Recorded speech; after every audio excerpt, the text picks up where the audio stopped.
லவகுசா புராணம் 14ஆம் பகுதி.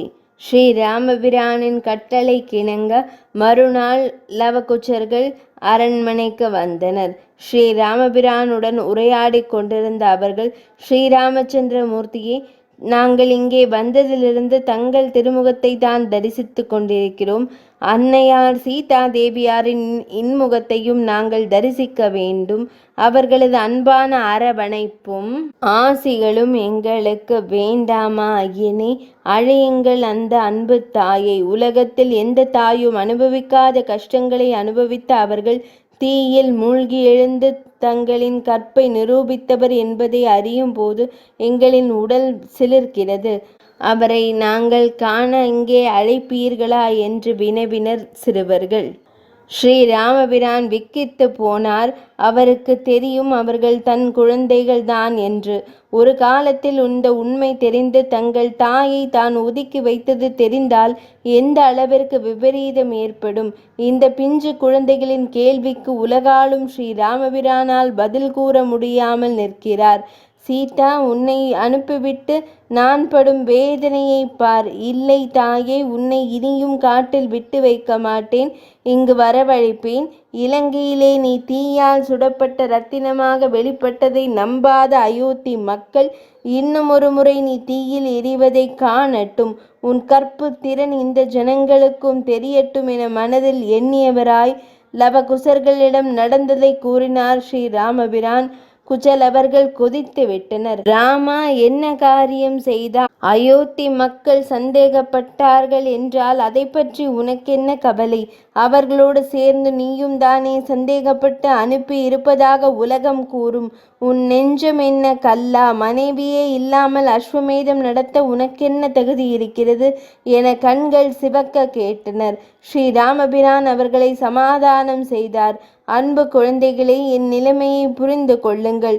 நான் நாடாள்பவன். நாடாளும் ஒருவன் எவ்வித பழி சொல்லுக்கும் ஆளாகாமல் இருக்க வேண்டும் என்பதை நீங்கள் குருகுலத்தில் பயின்றிருப்பீர்கள்.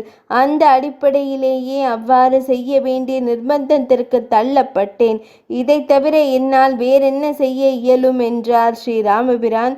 செய்வதையும் செய்துவிட்டு சமாதானமாக கூறுகிறீர். விளக்கத்தை என்னாலும் ஒப்புக்கொள்ள முடியாது.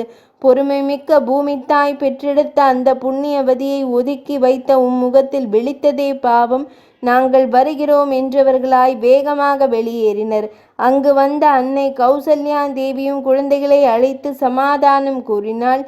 அன்னை சீதைக்கு சிறந்த தாயாக நடந்து கொள்ள முடியாத தங்களிடம் உரையாடி ஒரு பயனும் இல்லை என்ற அவர்கள் அவளிடமும் கோபித்து கொண்டு காடு நோக்கி புறப்பட்டனர்.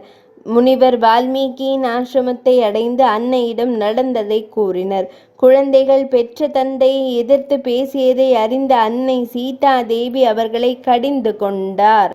இந்த உலகிலேயே சிறந்தவரல்லவா ஸ்ரீராமபிரான்? அவரை போயா எதிர்த்து பேசினீர்கள்? அவரது திருநாமம் கூறினாலே பாவங்கள் அனைத்தும் நீங்கிவிடுமே. அவரை நிந்தித்திருக்கிறீர்களே. இனியும் நான் உயிர் வாழ வேண்டுமா என அவள் கதறினாள். வால்மீகி முனிவர் அவளை சமாதானம் செய்து குழந்தைகளை விளையாடச் செல்லும்படி அனுப்பிவிட்டார்.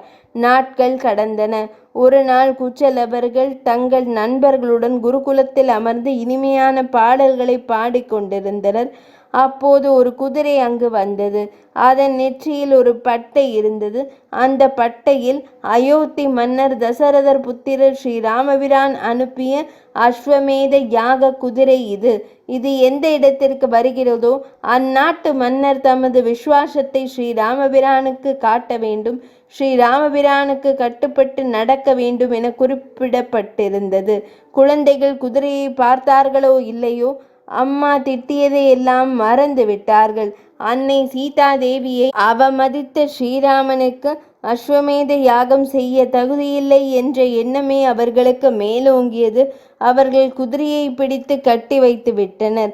குதிரையின் பின்னால் வந்த வீரர்கள் இதை பார்த்து குருகுலத்தில் இருந்த சிறுவர்களை கண்டித்தனர். குழந்தைகளை, என்ன விளையாட்டு இது? இது தசரத சக்கரவர்த்தியின் திருக்குமாரர் ஸ்ரீராமச்சந்திர மூர்த்தியின் அஸ்வமேத யாக குதிரை. இதையா கட்டி வைத்தீர்கள்? நீங்களெல்லாம் படித்தவர்கள் தானே? குதிரையின் நெற்றியில் எழுதி கட்டப்பட்டுள்ள பட்டயத்தை யாருமே பார்க்கவில்லையா?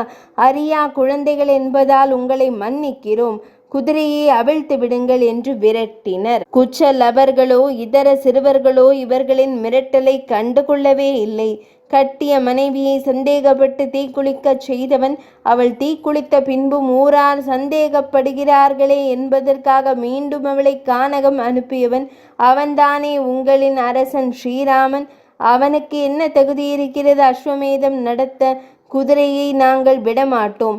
மீறி அவிழ்க்க முயன்றால் நடப்பதே வேறு என்று எச்சரித்தனர் குச்சலபர்கள். ஏவலர்கள் அந்த குழந்தைகளை பார்த்து ஏளனமாக சிரித்தபடியே குதிரையை அவிழ்க்க முயல சில அம்புகளை அவர்கள் மீது எய்தனர் குச்சலபர்கள். ஏவலர்களால் அவர்களின் தாக்குதலுக்கு பதில் கொடுக்க முடியவில்லை. இதென்ன அதிசயம் என்றவர்களாய் தங்கள் படைக்கு தலைமை ஏற்று வந்து சற்று தூரத்தில் ஓய்வெடுத்து கொண்டிருந்த சத்ருக்னனை நோக்கி அனைவரும் ஓடினர். 14ஆம் பகுதி நிறைவடைந்தது.